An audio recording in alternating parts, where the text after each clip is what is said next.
On today's daily KHL update, some familiar faces come back to haunt Salavat. Malkin, Yakupov, and Kovalchuk all get on the score sheet. And some nasty stuff too. All that and more on today's daily KHL update. Red Army's Radulov brothers and Igor Grigorenko all visit their old team Salavat Ulayev for the first time since their departure.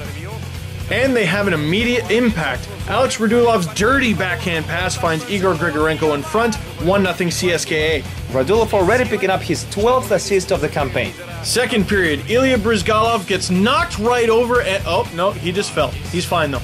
Red Army, two-man advantage, and they don't waste it. Alex Radulov goes for the pass in front, but he ends up putting it off his skate and scoring. He's got 19 points so far this season, tying him for the KHL lead, and the former Salavat captain giving it to the crowd a little bit.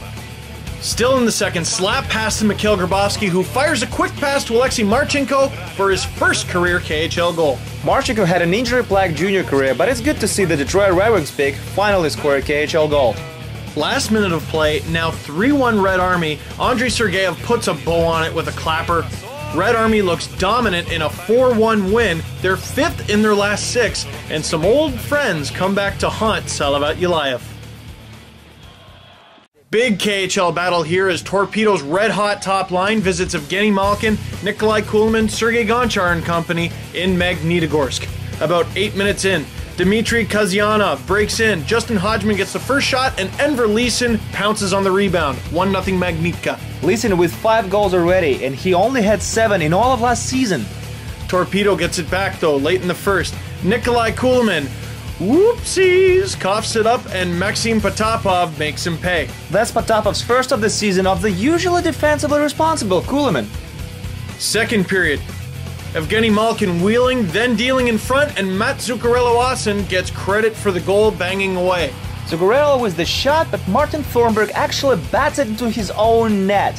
He's one of the KHL leading scorers, but he picked the wrong net this time. Still in the second, Malkin gets on the score sheet again, sniping home the feed from Nikolai Kulemin. Malkin's third of the season puts Magnitogorsk up 3-1. And Kulemin redeems himself a bit for the earlier mistake. Just his second assist of the season though. Final minute of regulation, Dmitry Makarov sets up Mikko Kosa for the shot, and Mikhail Vernakov tips it in. Torpedo within one late. Makarov picks up his 19th point and is now tied with Alex Radulov for the league lead in scoring. Magnitogorsk would hold on though for the 3-2 win and ends Torpedo's 4-game winning streak. Chris Simon and Metallurg Novokuznetsk visit Ilya Kovalchuk in SKA St. Petersburg.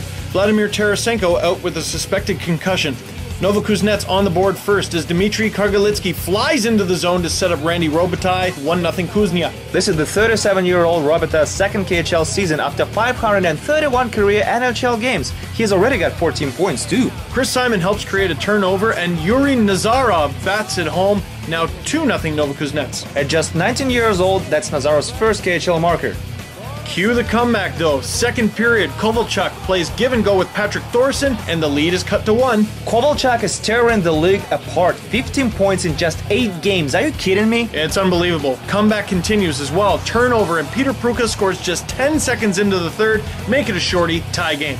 Pruka's third brings the sold-out St. Petersburg crowd to their feet. Novokuznetsk showing frustration here. Maxim Rybin gets nailed in the head by Alexei Grishin, and he goes down hard. There's a 7-inch high difference between Grishin and Rybin, but Grishin still appears to leave his skates and clearly connects with the head.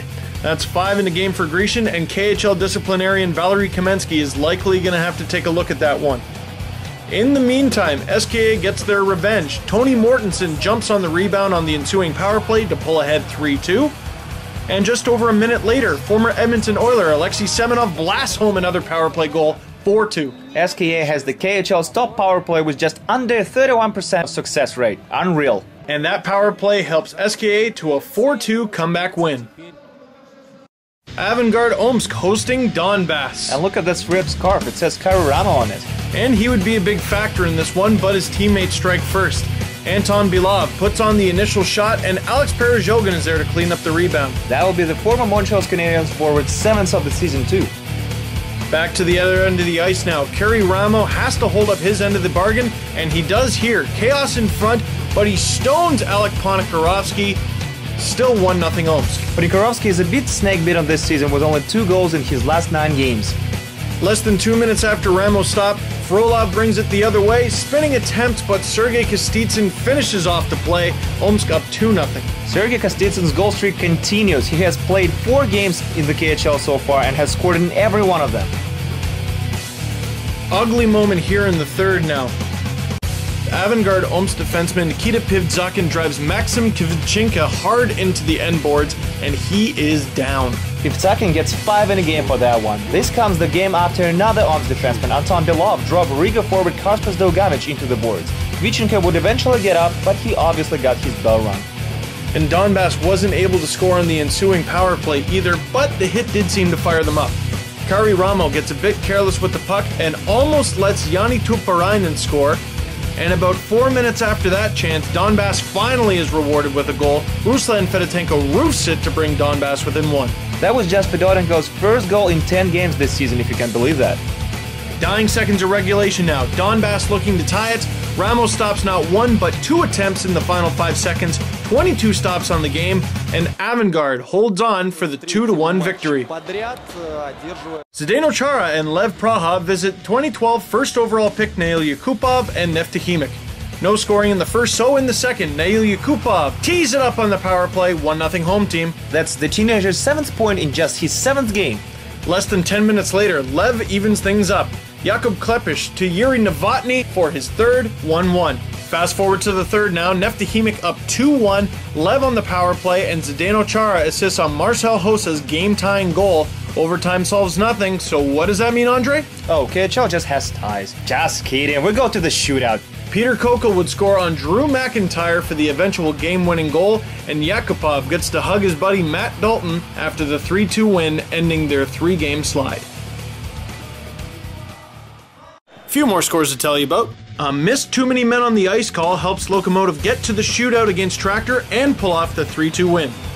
Boris Astana dominates Dynamo Riga 5-0, but the story of the game is John Morasti's long-awaited fight with Rydas Ivanins. Anton Boot had 3 points and Igor Skorohodov had 2 goals in Yugr's 6-3 win over Spartak Moscow. Slovan beat Akbar's Kazan 3-2 in the shootout, Miroslav Shatan scoring the shootout winner in that one. And a couple more scores to tell you about.